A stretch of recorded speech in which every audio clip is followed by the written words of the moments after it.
A rare level of bipartisanship as the major parties team up to pass a raft of bills, sidelining the crossbench. Pauline Hanson, meanwhile, opens new fights on superannuation and tobacco excise. One Nation MP David Farley joins us this morning. I'm David Speers. Welcome to Insiders.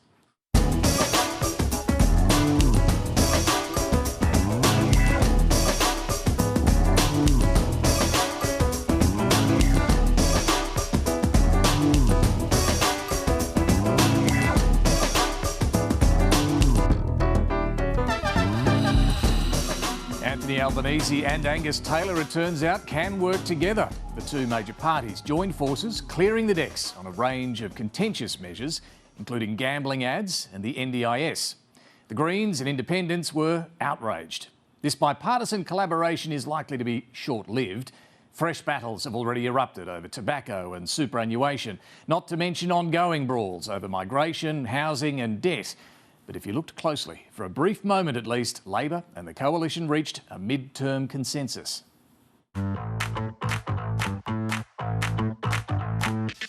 After months of intense negotiations, Labor and the opposition have joined forces in Canberra to lock in controversial reforms to gambling advertising and the NDIS. This new legislation is the most significant gambling advertising reform by any Australian government ever. Casting aside the crossbench. Well, the fix is in, isn't it? Look at this. I commend the amendments to the House of both government and opposition. You've got the Labor Party captured by industry and you've got the weak opposition over here. Today, reform will move forward. TV ads will be capped at 3 per hour. Inducements like bonus bets and hospitality perks eliminated for vulnerable gamblers. A new option to opt out of all gambling ads online.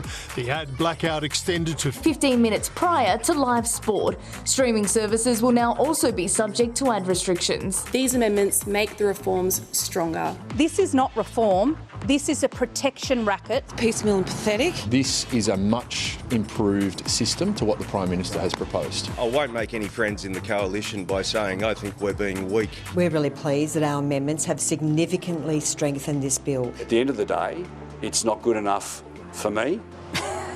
Angus Taylor is a weak leader. The Prime Minister tickled his tummy and he rolled over like Toto the dog.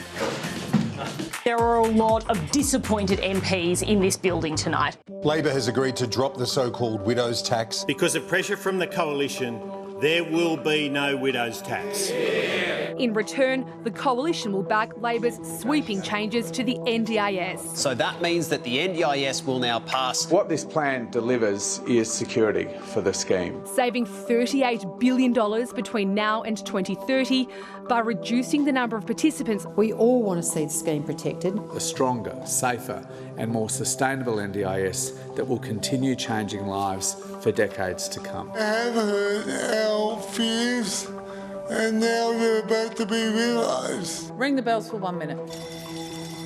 This bill represents the end of the NDIS. We'll curse them all today. I don't know how they will sleep at night.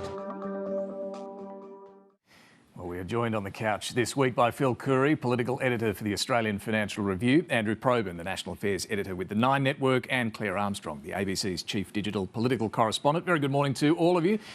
Phil, it might have been short-lived, but it is rare to see the two sides of politics coming together on so many bills all at once. What was that about? Was it pragmatism in clearing the decks, or was this motivated, at least in part, by the backdrop of One Nation? No, I think sort of more the former, Dave. I mean, I don't think it hurt the Coalition just to sort of be seen as a party, if you like a party of government, to be able to negotiate and do things. But it was really, if you look at the issues, that the bills that were passed, especially the NDIS and gambling, they both had a shared interest to get those through. I mean, strip away the emotion for the NDIS. It's been now 5 or 6 years. You know, it was actually the Coalition when they last in government.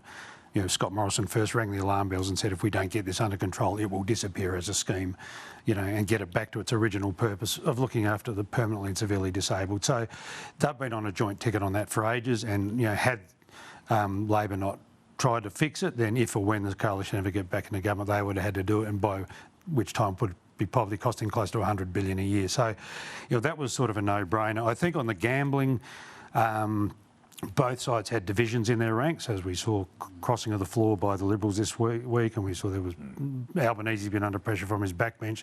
So again, it was in the interest of Albanese and Taylor to put that to bed. Gambling's been unfinished business for too long. Just on the NDIS probes, the savings are banked in the budget. They're already booked in the budget, but they've still got a fair bit of work to do, haven't they, with the states and territories on? Well, they've got a lot of work to do. I mean, this is one of the problems with the NDIS is a long-standing one, and that is that it was set up without the proper structures and definitions around it. That's right from the start. So what we had, as Bill Shorten has been saying for years, is that simply people in the states and territories walked away from their own services, and it was what he describes as the only lifeboat in the ocean. Now, that's been really, really problematic, but convincing that the states that they need to reinvest is going to be a big project. But back to the main contest here, and that is that they had to strike an arrangement. The opposition's been under as much pressure as the government because of the external pressures from the sporting codes in sport, from the disability advocates, and also from the media companies. But sorry, they are mindful of, I mean, I spoke to a bunch of people on Friday in the Liberal Party, and they are mindful of, you know, they don't want to be associated with we've got this sort of thing at the moment where everyone wants to be differentiated from each other. You know, the Libs don't want to be seen to be like One Nation or Labor and One Nation, you know what I mean? It's this three-way differentiation game, but yeah, the one thing the coalition's mindful, if they do too much with the government, they'll sort of this uni party thing. You know, there's criticism from the disruptors out there that there's this uni party. It goes to the fact they can't win either way at the moment. No, so when debt went over $1 trillion this week, and we'll talk about that later, that sort of came as a bit of a lifeline for them because that's where they want to. Claire, I want to ask you on the gambling bill that went through. There were a number of changes towards the end, and one of them is this new ad stop regime. How on earth is that going to work? Yeah, look, the bill already had quite a lot of complexity in it, and something like this centralised opt-out register where in an ideal world anyone can submit their information privately to a government register, and that register takes care of telling whether it's a social media company, a streamer or anyone in between that they have to make sure that this account holder isn't exposed to gambling ads. So I give my email address to this ad stop register and then suddenly I'm not going to get bothered with a gambling ad, anywhere I go on social media or? Well, so you would, presumably, I mean, it doesn't exist. The government's given another 12 months to try and get this scheme running. It's based off the way BetStop works, which is regulated by ACMA and run by ACMA. It's had a fair few issues. It took 5 or 6 years really from inception to being now at a sort of level of functionality. It's a similar idea, but obviously on a much broader scale here. I think the interesting point is, and Communications Minister Annika Wells actually took this opportunity. She was quite expansive in her press conference earlier this week after the bills were through. It was put to her that it sounds like some of these systems, the triple lock opt-out of ads or this scheme with the register is almost making it so complicated that some companies, some social media sites, some websites might just choose not to have gambling ads. And her response was, wouldn't that be a great outcome? Is that what she said? Oh, there you go. Look, just one other area of potential bipartisan cooperation might be AI data centres. Paul Sakal in the Sydney Morning Herald had this story yesterday. The coalition are looking or offering a bit of bipartisanship on this. That would be important for a number of reasons, I guess, Claire, wouldn't it? To be able to try and say to the big tech giants, here, we both agree, here are the rules.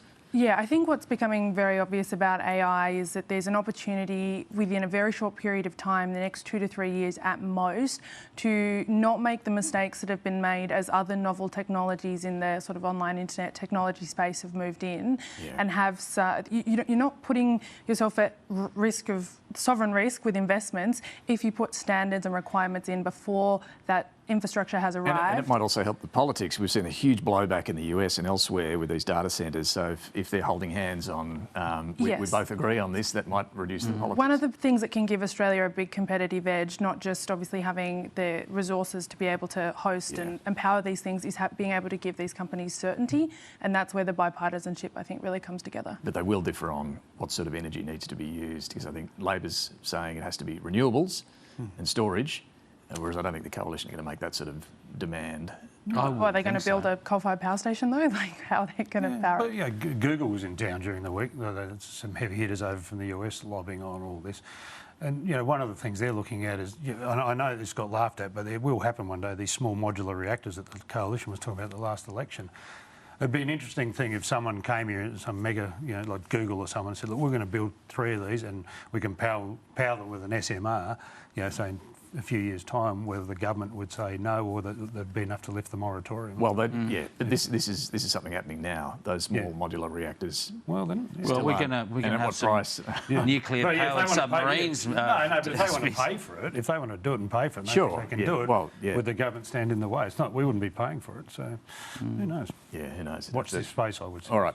Well, time to talk to the One Nation MP David Farley. First, here was Andrew Hastie taking aim at Pauline Hanson's lack of policy substance. It's not a thought bubble race on X with Pauline Hanson. We want to make sure that our policies are costed and modelled and are responsible. It's very easy to get a sugar hit in the headlines, but we're doing the hard work. David Farley, welcome to the program. Finish your water, take your time. Good to have you here. Look, what do you say to this argument that One Nation only has thought bubbles, no serious policy positions? No, well, one of my jobs, especially the portfolios that I'm looking after, agriculture, water, part of the environment, is going over those policies and making sure they're current, but more importantly, are they concurrent with other policies? Like agriculture must be concurrent with biosecurity, must be concurrent with energy, etc. So those policies are there.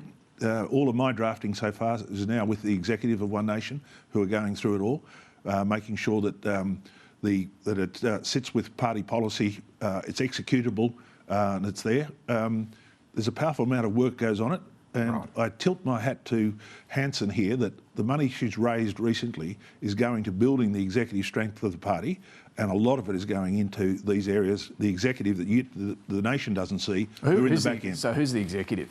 Well, you work it from James Ashby down, and there's a number of new recruits. I haven't met them all, but one of them, of course, has come on board to help is Chris Taylor. Chris Taylor's brought a protege along with him, and there's more following in. And so they're running the fine-tooth comb over policy? Policy and strategy. OK, well, let's talk about big policy area for One Nation, immigration. Can you just clear up what your position is on immigration? Well, it's pretty simple. We've got to get in control of immigration. At the moment, immigration's in control of us. A lot of people are working their way around our rules to maintain a presence in Australia. Our position's 130,000 net NOM, net overseas migration. So when we look at the NOM, we've got to also be cognizant there's about 1 million Australians living offshore at the moment. Even if half of them decided to return, they'll affect the NOM. So what we're going to do is match skills requirement, we've got to match housing, we've got to match education, law enforcement and health to that demand, plus our natural increase. Now, if we don't do that, we're just going to end up in a stressed society all the way along. Now, on top of the NOM, of course, we've got all the other programs that we run. The PALM program, which is important to my electorate, Farah, the skilled registered aged care nurses, etc., are all very important. And backpackers too? Well, and backpackers play a role. And it's interesting to go dive down into the system and work out where do these skilled aged care workers come from. A lot of them come out of the backpacking, they're going to get themselves qualified. A lot of them come out of the education and work their way through the system. So you're saying 130,000 net overseas migration plus backpackers, palm visas and some skilled workers. And they work on programs, rotating programs, and those programs have been there for over a decade now. And those programs can be as shallow as 9 months and as deep as 4 years as they rotate through. If you're here for more than 12 months, you're included in the NOM, the net overseas migration. So if you're including the backpackers, the palm, Pacific workers and the skilled workers, your NOM would be higher than 130, wouldn't it? Well, what we're doing is we're focusing on the NOM in its true form. And then we've got these programs that have been available now for over a decade that drive our economy. And so how many would that end up being?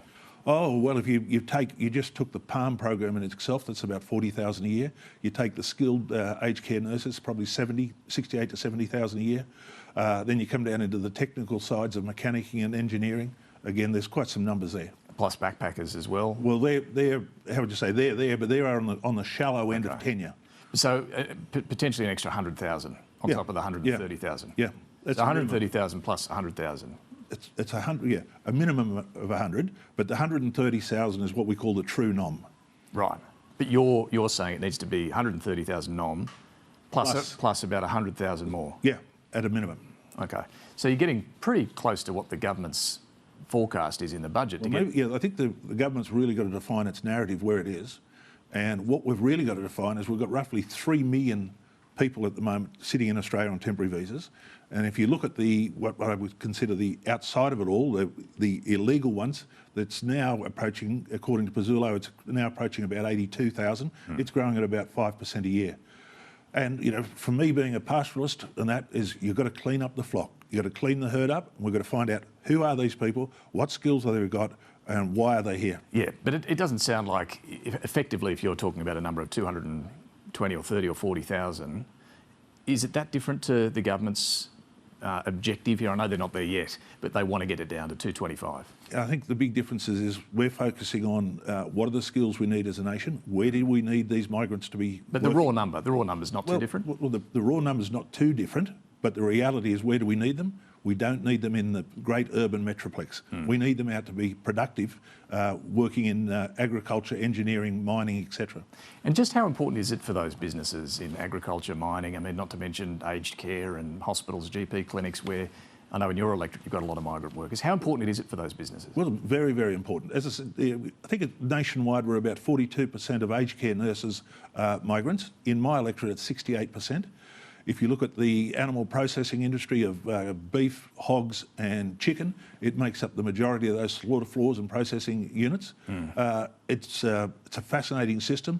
It's all managed through contractors who bring the labour in.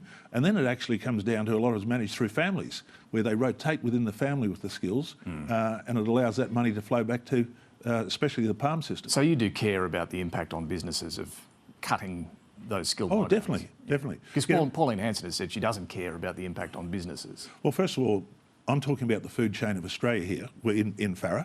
I'm talking about we're running industries at the whim of Mother Nature, when it comes to picking fruits, harvesting crops, etc. So we need to have dexterity and flexibility in it. Managed properly, it works well. We've got to make sure that the black market keeps out of it, because the black market or the grey market allows opportunities to defraud workers in it and put people offside. We're talking a system that's critical to Australia. It's critical to our food chain. And it would harm Australia if we cut too hard. It's definitely in those above the nom numbers. Yeah, above the nom numbers. But we're getting people now who, as part of their, especially from the PALM program, as part of their life cycle, as part of their family, as they rotate in and out and do these jobs, they get an opportunity to make more money in Australia, take it back, and it helps growing their nation. Let's turn to the issue you've been raising concerns about the last couple of weeks, and certainly in the campaign for your by-election in Farrer, water and rice growers in particular. Sunrice has just sacked about 78 workers in Leeton and Deniliquin. There was also concern it would shut down its factory in Leeton, which packages the rice cakes. Yeah. But ahead of your appearance on the program here this morning, David Farley, I understand the government has now found some money to help that factory survive. I don't know the exact dollar figure, but it's some multi-million-dollar package that they're offering to Sunrice to keep that factory growing. And I understand Murray Watt, the Minister, spoke to you yesterday about this. Are you happy with that outcome? Look, I'm happy with the outcome as it's progressing. It started out with an engagement with Tony Burke, who facilitated a meeting with Murray Watt. I challenged Tony Burke after question time the other day. He followed it through. I was impressed how Albanese at the Governor-General's event the other night came straight up to me and said, look, I'm aware of it, I'm working on it, we'll get it done. So he intervened, the PM? Yep. Even after, as we left the chamber the other day, we spoke all the way across to the Senate talking about it, how could it be done and put together. So, I tilt my hat to them. But mind you, compare rice, a food industry, compare it to Mako. Tomago. A 2.5 billion bailout for 1,000 workers, 1.25 million for 10 years. What were we asking for? The rice industry was asking, first of all, for water. And there's plenty of water available at the moment as the rivers have been flooding. It's just the rules of the Murray-Darling Basin program restricting it, which seems to be a nonsense. And we were asking for $15 million to match the industry's $15 million to invest in the plant and we would be able to avoid those redundancies of 78 families. I guess there's plenty of factories, food processing facilities around the country. Is this a wise use of taxpayers' dollars to keep them going like this? Yeah, I think it's a really good yes. We've got an economic multiplier in Leeton and Deniliquin of about 8.5 times. So for every dollar that goes in, it's got an impact either with the butcher, the hairdresser, the fuel companies, etc., of about 8 times. So it's got a pretty powerful economic multiplier. But it's just not rice. You could go down to the tomato processing plants, which we've got 2 big ones. Again, that's about water. They've got 250,000 tonne of capacity. Agriculturalists today, with the price of water and the availability of water, saying, hey, we're only going to grow 75,000 tonnes. So the economics of running those plants are starting to fail. Just on the water issue more broadly, you have been demanding an end to the water buybacks. Do you think too much water is going back to the river and environmental flows? Already, the Managing Director of the Murray-Darling Basin Authority says we've got enough water. He's made that as a clear statement. We've got enough water. We're achieving our objectives and our goals. We're great proponents and believers that you need a healthy food chain, affordable, secure food, and you need a healthy environment. And what we're concerned about now is the bias has moved too far to the environment. For looking into the future, I mean, rice growers here in Australia are pretty efficient by international comparisons. Extremely efficient. But it is still water intensive, so is cotton, so is almond growing, as you know. Do you worry about climate change impacting? Will farming have to change because of climate change? Well, farming is adapting. If you look at the history of on rice in particular, they've been able to increase yields and drop water consumption, likewise with cotton. But I suppose one of the questions we should ask is, you're flushing roughly 450 mils of body waste out the toilet with 4 litres of water. Is that effective? Are we running our parks and gardens? We're flushing too much water down the loo. Down the toilet. Is anyone challenging that at the moment? Right. And that challenge is coming about, especially through data centres now. We've got a choice. We can put data centres in the metroplex. If we do, where does that water and where does that energy come from? It's got to come from the users that they've got it there, the people who own the homes and that. You can put it in the Murray-Darling Basin, but then you've got to make a decision. Do we disenfranchise our food chain for the benefit of data centres, or what should we be doing? We should be investing in more water infrastructure, more dams and more logistics.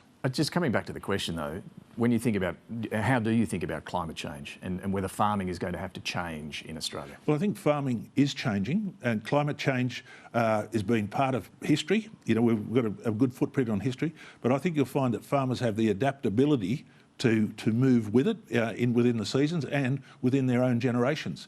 Just in my engagement in agriculture across my life, I've seen a powerful amount of change now that we can produce more off less than we've ever done before with the new technology. Yeah, so we're adapting to what Mother Nature gives us every year. Yes, because before you entered politics, I've seen some of what you were arguing in the agriculture sector about the impact of climate change and how it will not only affect agriculture, it's going to affect the whole food chain. The existing model of agriculture has to change if we want to feed the people and continue mankind as we know it today. So you do see this as a pretty serious threat. Yeah, but it's not so much a threat, it's one we're capable of. It's a threat if we ignore it, but if we manage ourselves through to it, we're on top of it. And I think Australia is doing a very good job at that.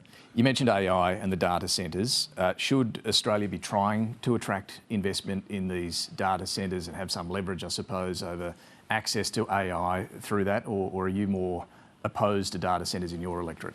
What I'm opposed to is poor planning, and I think Australia needs to go with the trend of data centres. We need to keep ourselves current and contemporary, but we ought to clearly recognise that there's calling on 2 powerful resources, baseload energy and water to cool them. Therefore, we need to make sure we've got the resources available and we're allocating it properly. So it's a discussion and a decision that can't be in isolation of food security and the lifestyle we live today. So if they're making a net contribution to the energy grid, are you okay with having them here? As long as it's a net contribution to Australia, yes, but someone's got to sit down and do the math, and it's pretty simple math. It's supply and demand. They demand a lot of our resources, especially electricity and water. We've got limited water, and we've got what I consider at the moment an unstable grid to supply it.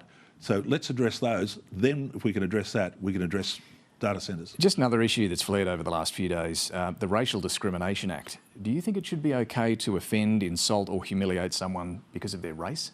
You know, well, that's really interesting. We've got that challenge in front of us now with 18C and Pauline Hanson taking her challenge to a higher level. You know, it's interesting.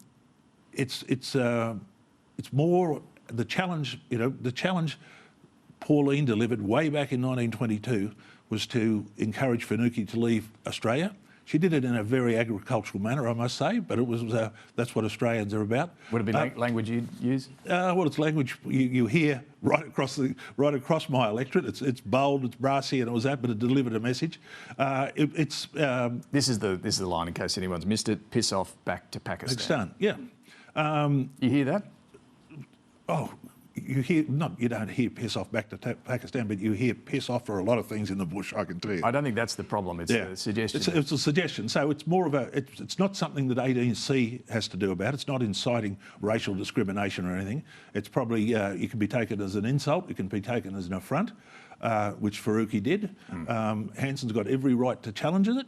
I think if we went through the pub test, I know which way it'd go. It'd go in Pauline's favour. Okay, but in terms of we're changing the Racial Discrimination Act so that it's okay to offend and insult and humiliate on race. What do you think? You know, we've created the uniqueness of Australians.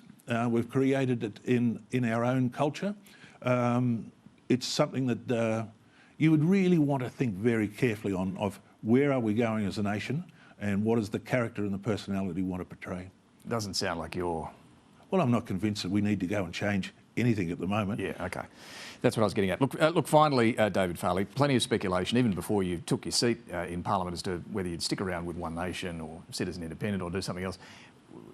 Let me ask you that. I mean, what's your priority? Is it staying in One Nation, no matter what, or is it protecting the interests of your seat, Farah? Well, first of all, as history has shown, as I went through that contested the by-election, I came from a Conservative background through the LNP in Queensland that was mentored and managed by a powerful citizen of Australia, Bruce McIver.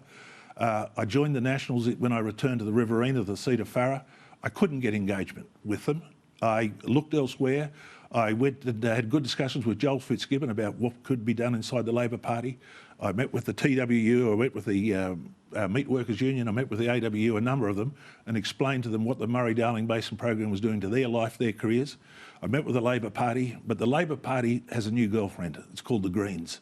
And of course, all the issues around the Murray-Darling Basin put the union movement second, so it just didn't allow me to fit in there. I seriously studied the model of becoming an independent, but I needed two characteristics in a political party that I couldn't see in the others. I needed political courage and I needed tenacity. And what I get with One Nation, I get that in spades. They are One Nation and named that for a reason. I've got the full support of the party to pursue what I'm doing, especially for Farah. You know, 40% of the nation's food comes out of Farah, so it's pretty important. Yeah. So I need, as I said, I need political courage. I want people who are prepared to spend their political capital, and more importantly, as Pauline's demonstrated, tenacity. Well, we appreciate you joining us this morning, David Farley. Thank you. Well, coming up, the brewing fight over Australia's $4 trillion superannuation pool. First, let's get back to our panel. We're joined once more by Phil Coorey from the Australian Financial Review, Andrew Probyn from the Nine Network, and the ABC's Clare Armstrong. All right, well, that was an interesting chat there, Phil. Let me just come back to that migration issue that we started with there. What we heard from David Farley was a number, net overseas migration plus, that does get a lot closer to the sort of numbers that the government's actually targeting in the budget. Oh, yeah, that's right. As soon as you start creating exceptions, you say this is what we want it to be, but we also need X, Y and Z. You start to get back to all the parties start to sort of coalesce, you know, similarly, if you like. I mean, what Labor's talking, getting it to 220. 225. Well, but he talked about, David Farley there talked about true NOM being 130, but then he's talked about 40,000 extra with Palm, 68 to 78,000 with other skilled workers, and then some backpackers. So my maths is right, David. I think that's about 260,000. So that's quite a lot more than 130,000. And not to mention, it wasn't that long ago that Pauline Hanson and I think the One Nation website were talking about 130,000 visas being granted, which would actually be a negative norm. Now, Barnaby Joyce has come out and said that that is not what they're pursuing, but there's obviously some divergence there, maybe. Yeah, well, something for the One Nation executive to work through. But that, it is an interesting, and when you go to the local implications, you know, clearly David Farley sees the benefit and the need, the critical need for a lot of those. Well, backpackers in particular, as he was saying, you know, a lot of Australia's food is grown in his electorate. He needs that workforce. That can't be just provided by NOM if you're not making exceptions. And speaking of food production in his electorate, Sunrise, I guess David Farley can chalk that up as a win. They're going to get some money from the government to keep the rice cake packaging factory going there in Leeton. But Phil, from an economic point of view, is this a wise use? A flint-hearted economic perspective. Curiously timed too, I think, Phil, the day before he appears on Insiders. Exactly. Oh, look, it will have its critics, but we're just seeing more and more of this now, aren't we? I mean, with sort of wage costs and energy costs, you know, manufacturing's becoming more and more difficult, and we're seeing, you know, more of these bailout type scenarios. I mean, in David's electorate, I mean, it was a few years ago, SPC had to be looked after as well for similar reasons. You know, the fruit. But I mean, this is the thing. Sure, you can mount the argument about aluminium smelting and all these national security reasons why we need, but food security is important as well. Yeah, I mean, look, let's not forget that Australia fed the empire during the Second World War. This is how Australia became super rich in the early days before resources. I don't know if rice cakes is, you know, but... but look, it's a domestic political decision. I thought it was interesting that Mr Farley credited the Prime Minister with it anyway. Well, I mean, I think, well, I would take a step back and say if Susan Lee was still the representative of Farrer, would that have happened? Probably not. And that this is an issue, if you step back from the economics for a moment, sorry, Phil, but the politics of this is the government, increasingly major parties can't afford to take certain electorates for granted if there are issues like this that arise, and where there are independents or minor parties that come into the scene, they are now being taken more seriously. And it is fascinating. The PM intervenes directly, pulls him aside, goes at this function, goes straight to him, pulls him aside, said, you know, we're going to fix this. And clearly they've had it fixed in a matter of days and found a bucket of money to keep this factory going. What's going on there, Probs? The PM wouldn't do that necessarily, I wouldn't suggest for every MP in the Parliament, but is David Farley a One Nation MP? Well, I would suggest there's a bit of neutralisation of an issue, both political and economic. I tilt my hat at them, David Farley said. But look, I think that this is what's interesting about the politics of the days. I mean, as he was saying, he could have become an independent. He wants the tenacity of someone like Pauline Hanson. But this is, it's pretty bruising politics in one way. It's the One Nation Labor Uni Party, mate. Yeah. Maybe every independent needs to come on a national telly show. Yeah, exactly. All right, well, let's see. Let's turn now to the superannuation debate. Labor regards it as a great policy triumph and is itching now for an election battle over whether nest eggs should be cracked open early. The whole system is broken. Australians should be able to control their money, whether it's in their private bank account or it's in their super account. A very dangerous anti-worker, anti-super ideology. If you're about to lose your house and they punt it to your car, you can say, no, I'm going to get access to my super because it's my money. This is their money and they should be able to invest it as they want to. As we get towards the next election, people need to understand this will be a referendum on super. The Treasurer has taken a leaf out of the Mad Men Don Draper book. If you don't like what they're saying about you, change the conversation. Superannuation. Superannuation. Superannuation. Superannuation. Superannuation. Labor are liars. You can't become an unliar when you're a liar. This is the biggest threat to compulsory superannuation in the 4 decades that it has existed. That's a scare campaign from Labor. A lot of people pulling out their superannuation, spending it, then end up on the age pension anyway. The Prime Minister has made it clear that his long-term objective is to nationalise super and take control of it for himself. Superannuation has assisted the economy because it provides an investment pool as well. Their money. Their money. Really important to keep saying it. Their money. All right, so what's going on here? The Coalition, One Nation, depending on who you listen to, they're obviously critiquing the current super system. But Claire, let's start with the Coalition. Do they have a settled position on what they want to do with superannuation? Coalition has a bit of a problem with freelancing at the moment, and it seems nowhere more so than on superannuation, and I don't think that it's anywhere near a settled position. There's obviously been an ideological broad position that the rules around super are not enough in the control of the individual who ultimately owns that money. Far less conversation about the fact that that money is destined for your retirement and setting yourself up the end of life, and a lot more about debate now happening about whether that investment for your retirement could look something more like getting into the housing market earlier than you might otherwise. They certainly haven't got a settled position on where they might go to the next election. But what I find really interesting is even just by talking about it at the same time that One Nation are now talking about early access, that is giving Labor plenty of scope to fight and almost fill in the blank for them on that. They're just loving it. But Probes, is Labor right to be excited about the prospect of a big election fight over superannuation, or is there perhaps a bit of a sentiment out there that people should be able to dip into I think there's a residual sentiment about the irritation that people aren't doing very well. But I think you've got a superannuation system that is approaching maturity. $4.5 trillion in money. People have now come across largely and support superannuation. So I think there would be an anxiety about that system being unpicked, especially if it means that more people end up being on the pension more. And I think that's the problem. I think that's the sensitivity, and that's the problem for the coalition. The base political motive with Labor is every time they can get One Nation and the Liberal Party or the coalition on the same page when it comes to one of Labor's sacred cows. Handcuff them again. Yeah, they'll staple it to their head, right? So, and that's what you saw. Chalmers was out of the blocks super fast. Because Andrew Bragg started this the week before and Bragg is not alone in the coalition. There's a lot of people who oppose Wilson. Yeah, the compulsory, but it's one thing to be hostile to it, and it's another thing to actually go to the election dismantling it. At the moment, the coalition's only real policy, and they haven't recommitted to at this stage, is that super for housing, where if you're a first home buyer, you can pull 50 grand out of your super, buy a house. When you sell that house, that 50 grand plus the proportional capital gain has to go back into your super.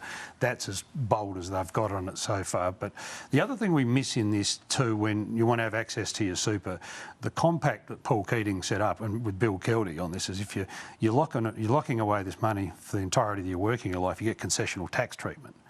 So I think if you're going to argue you should be able to get your hands on it beyond emergencies, then you still get the concessional. That's the compact you Good point. Now, and every time the government sticks its big fat paw into your super pot and changes the tax treatment, as we saw last year with Division 296, you weaken that compact, I think. So you've got to, it's a balance. I mean, that's a very good point, and I think that's their sensitivity too. Yeah. So anyway. I want to turn to the legal fight between Pauline Hanson and Mehreen Faruqi we just mentioned in that interview. It now looks set to become a much bigger battle over the Racial Discrimination Act. It's drawn Tony Abbott into the fray now as well. First, the backstory on this. It was on the day that Queen Elizabeth died back in 2022 that the Green Senator posted on social media that she cannot mourn the leader of a racist empire built on stolen lives, land and wealth of colonised people. Pauline Hanson then fired back, suggesting when Senator Faruqi immigrated to Australia, she took citizenship, bought multiple homes and a job in Parliament. It's clear you're not happy, so pack your bags and piss off back to Pakistan. Well, after a long legal battle, Senator Hanson was found to have breached Section 18C of the Racial Discrimination Act. Now the One Nation leader says she'll seek leave to appeal to the High Court over this. And here's where the Liberal Party President, Tony Abbott, weighed in. Of course, we all believe in free speech, certainly on the Conservative side of politics. We all believe in free speech, and frankly, Section 18C as currently constituted is a risk to free speech, as we're seeing. In terms of the Liberal Party's announcement today through Tony Abbott, if they want to change our laws on racial hatred, I think they need to make clear what racist thing is it that they want to say that they think they're not allowed to say. Andrew, those of us who were around back in 2014 will remember Tony Abbott as PM tried to repeal 18C of the Racial Discrimination Act. He eventually retreated after a blowback from a lot of groups, including Jewish groups.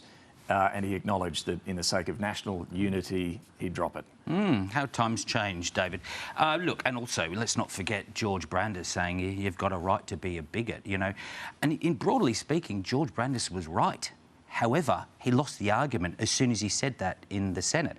Look, I hope the High Court does take this.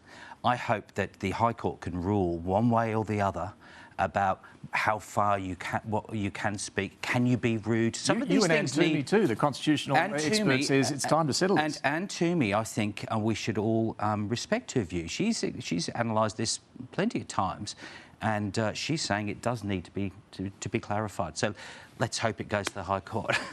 Back then, and it seems now, will be a difficult one for the Liberal Party, though, because when Angus Taylor was asked yesterday, he sort of stuck with the line of, look, we all want free speech. It was Tony Abbott who then leant in and said... This is what sort of... Sorry, Claire, I cut you off there, but this is what Liberals feared when they made Abbott the president, straight beyond the bailiwick of the president. I mean, no one here at the moment is saying change 18C. The argument is whether what Hanson said breached 18C. And her particular argument is whether political communication... That's right. Or this was that the Constitution... I mean, I'm sounding a bit like Dennis Denuto here, but the Constitution has some sort of right to political free speech, and 18C is over... The court's interpretation here has overstepped that mark.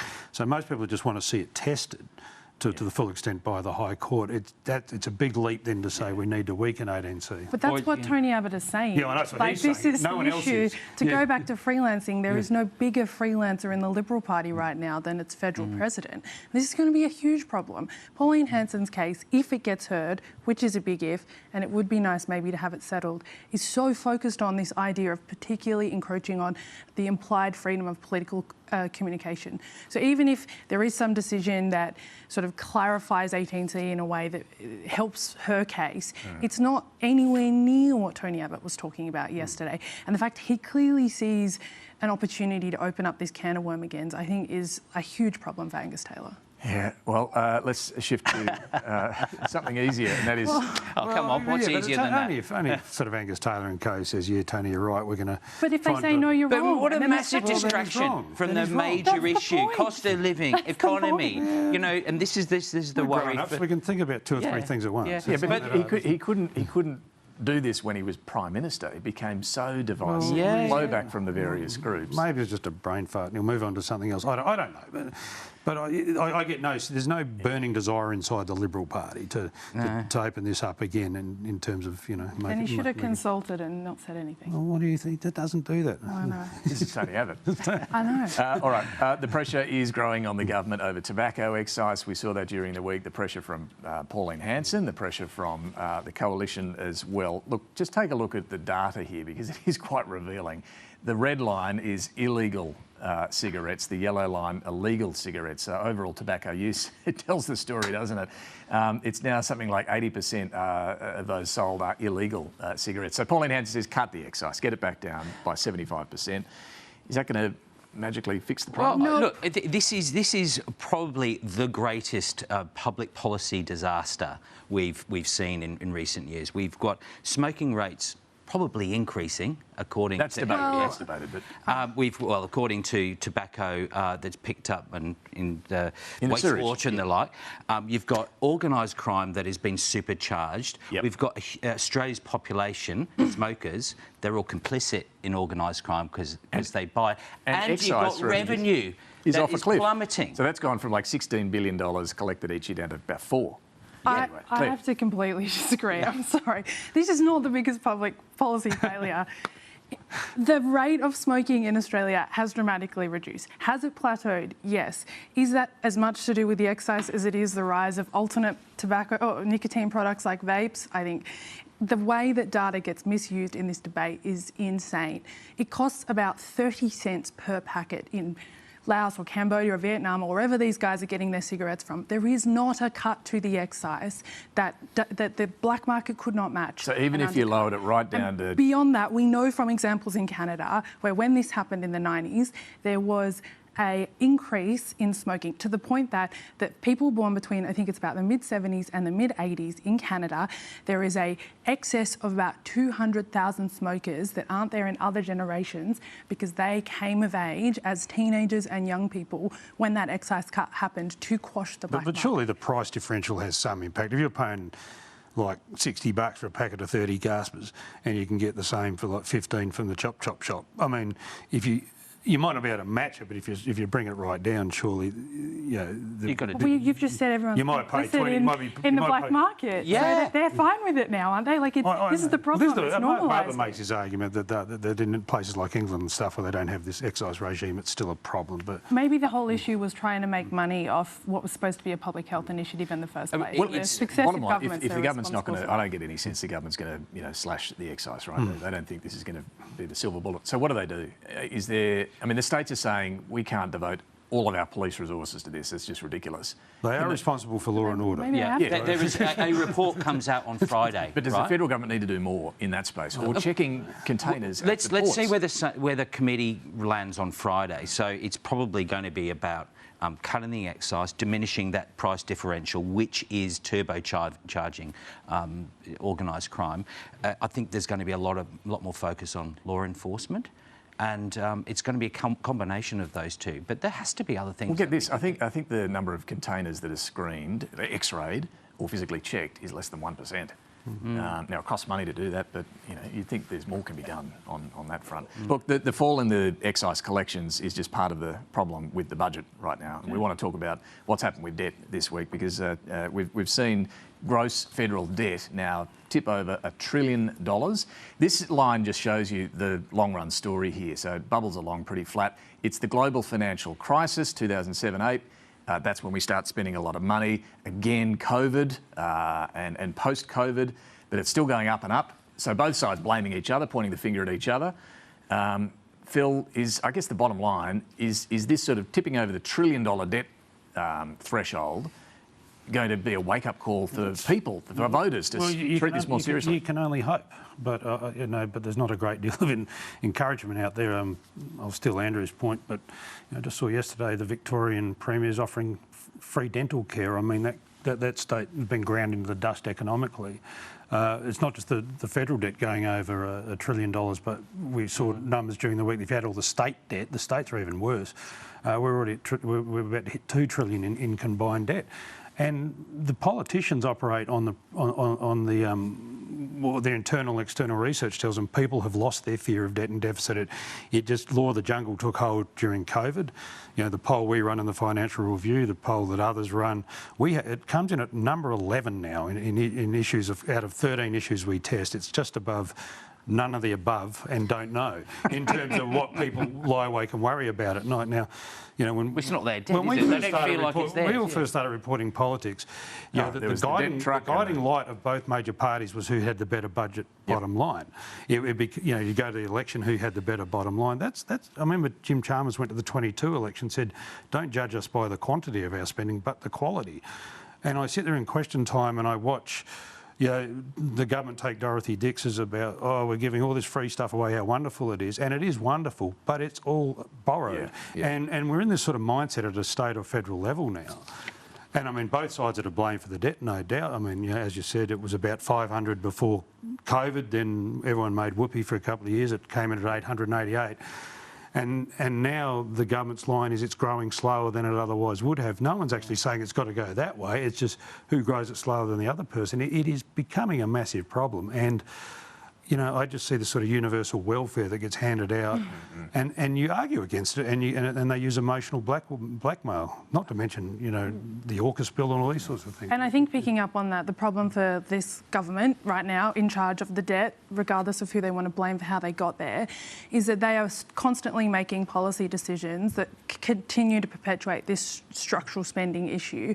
And some of it is by design. You would say Labor people, they come in, they have Labor principles, they want to promote and pursue certain policies. But other things, could you go back in time? Do you honestly think the government thought that they'd be spending $8 billion on home batteries? No, they thought they were spending 1.7. So it's not even just that they're choosing to spend money. I think there's a broader problem happening here with particularly demand-driven programs or even well-intentioned things like making the DVA, the Veterans Department, process claims faster. If you remove that ability for people to access money from the government, they're going to be coming forward more rapidly to access that money. And I think the government is actually going to have to look at some of spending priorities, not just in their sort of Labor pet project areas, but across the budget to see what they're doing. Yeah, and look, in fairness, the coalition too talk a big game on this, but then say we're going to get rid of bracket creep and have index tax. I mean, that's going to cost huge. There was that amazing moment in COVID that we all remember. We went down to the Prime Minister's courtyard and Mr Scott Morrison, who was dead against debt and deficit, was there prepared to spend $140 billion to save jobs, and of course, you know, everyone accepted it. And poor old Josh Frydenberg's back in black coffee mug. Yeah, Shane Wright had that really interesting point where he said that when Howard left as Prime Minister, gross debt was $55 billion. Yeah. So it's grown sort of 20-fold. Yeah, I think the sort of the point of no return came just before COVID, when the Morrison government had got the budget back to balance. The balance is like, it was a minus 600 million, so $1 billion either way is considered a balance. And then we were on track to get back into surplus, then COVID came and everything went out the window. And once you get back to surplus, you can start paying down your debt. Now we're in this sort of thing where there's no target, there's no surplus target. The government is running a debt and deficit strategy. And if you know, as someone one of the old coalition people, no longer in government, said, unless you enforce a discipline targeted to aim for surplus, we'll just drift. So not the rice cake strategy. Well, no, I'm not blaming rice cake. Some poor worker in Leeton, but you know what I mean. It's just the trouble is with the cost of living just being number one on that same list I referred to. The temptation is just to keep giving people dough. Well, just to circle back to another issue we were talking about earlier, immigration. You know, we had a lot of talk about getting the number down and this and that. Not much talk about what that's going to cost to the budget in particular. Anyway, our panel, Clare, Armstrong, Andrew Probyn, Phil Coorey, back shortly with some final observations. Time now for Mike Bowers and Talking Pictures.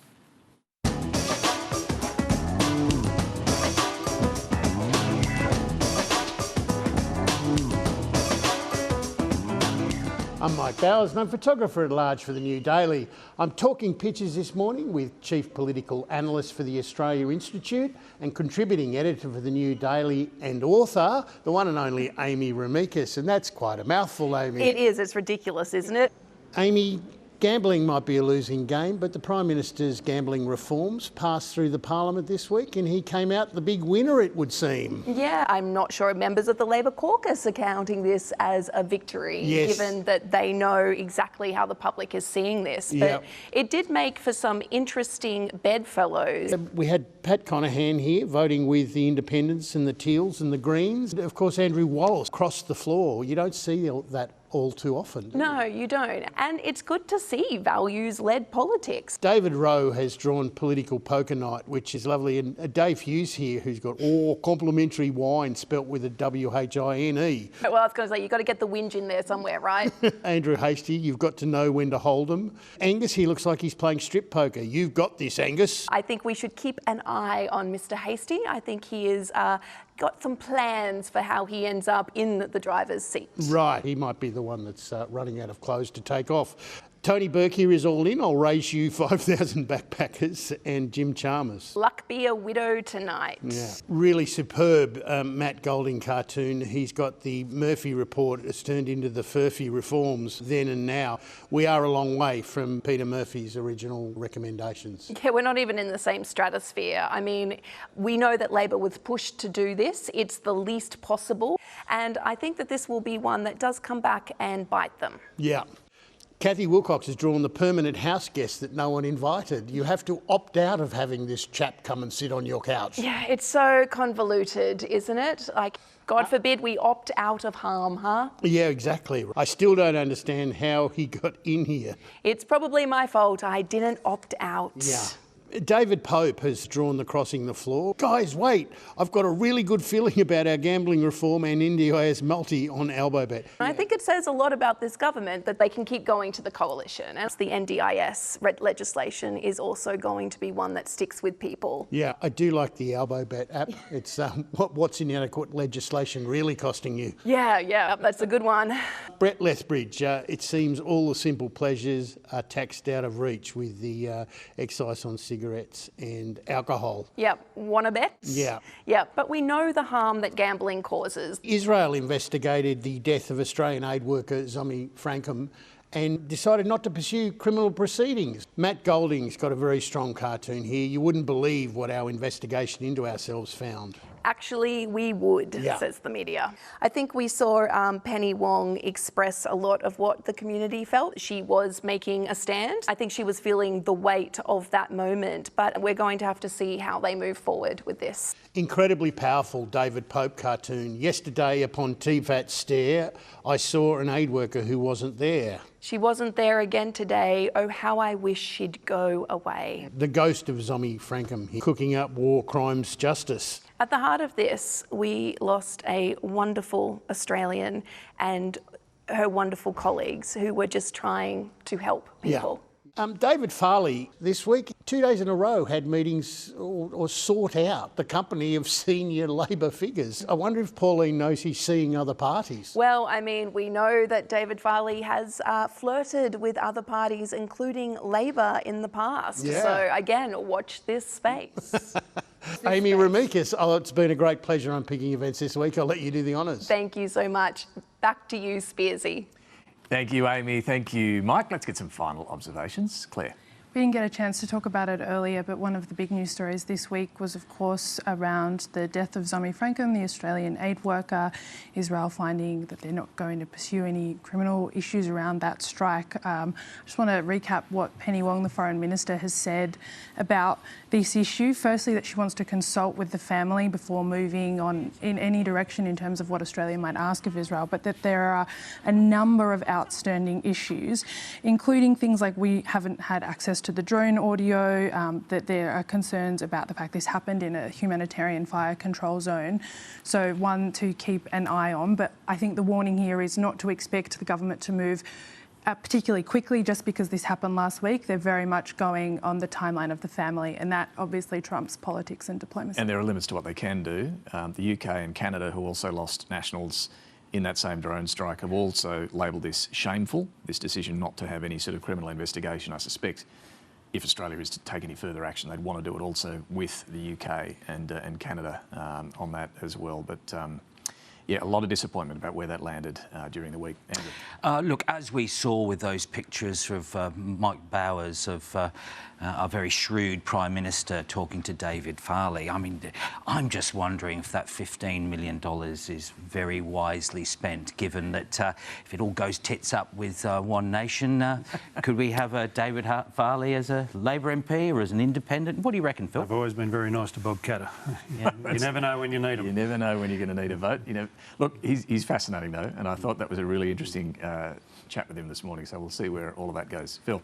In the next couple of days, David, the Prime Minister and his cabinet are going to Perth, which will also require them to take leave of their senses and spend the next 72 hours saying how the GST deal is just excellent economics, and we won't touch a hair on its head. People just suspend all sort of reality when they go to WA. I'm tipping he'll have to commit to that deal at least a dozen times in the 2 days he's there, and then he lands back in Sydney on Tuesday night and he's got National Cabinet on Wednesday where he'll probably get a flogging from the rest of the premiers about it. But well, that thing can't be touched. Stay away from the Sharpies. I was going to say, famously, it was a local journalist who got him to sign a guarantee on the journo's arm with a Sharpie. I mean, it's going to be tattooed. No one is saying stiff WA, but the Productivity Commission report on that showed the thing is clearly flawed and needs to be rebalanced, but do that at your peril when that state hands you government. There's a lot of seats there that Labor relies on in WA, so yeah, I think you're right. He'll touch that at his peril. Thank you all very much for joining us this morning. Finally, if you're the current government fighting a certain opposition line of attack, there's really just one word you do not want to say when you're talking about Labor hire laws. We'll leave you with that. Thanks for watching. This government closed the Labor liar loophole, which meant that there's many people doing the same job. OK, I'll do it again. Order.